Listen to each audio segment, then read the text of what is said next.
எந்த ஒரு நிலையிலும் சிவபக்தியை கைவிடாதீர்கள். அது எப்படிப்பட்ட துன்பம் வந்தாலும் சரி, எப்படிப்பட்ட கஷ்டம் வந்தாலும் சரி, மனம் என்ன உங்களை போட்டு குழப்பினாலும் சரி, அந்த மனம் சொல்வதை சில நேரங்களில் புத்தி கொண்டு ஆராய வேண்டும், புத்தியை கொண்டு ஆராய வேண்டும். ஏன் இப்படி கிடையாது, நமக்கு ஆற்றல் உண்டு, நம்மால் இந்த பக்தியை அடுத்த நிலைக்கு எடுத்து செல்ல முடியும் அப்படிங்கிற அந்த தைரியத்தோடு நலை போடும் போது கண்டிப்பாக நம்மால் முடியும்.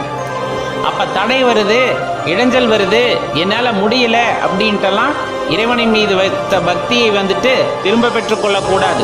அதுக்கப்புறம் இறைவனை குறை சொல்லவும் கூடாது. எதுவுமே எடுப்பில் கிடைப்பது இல்லை. முயற்சி செய்யாமல், அதற்கான பயிற்சியை செய்யாமல் நாம் நடந்ததே இல்லை. அப்படி இருக்கும்போது இறைவனை உணர்வது மட்டும் அவ்வளவு லேசப்பட்ட காரியமாக அமைந்து விடுமா? அதற்கான முயற்சியும் பயிற்சியும் கண்டிப்பாக செய்ய வேண்டாமா?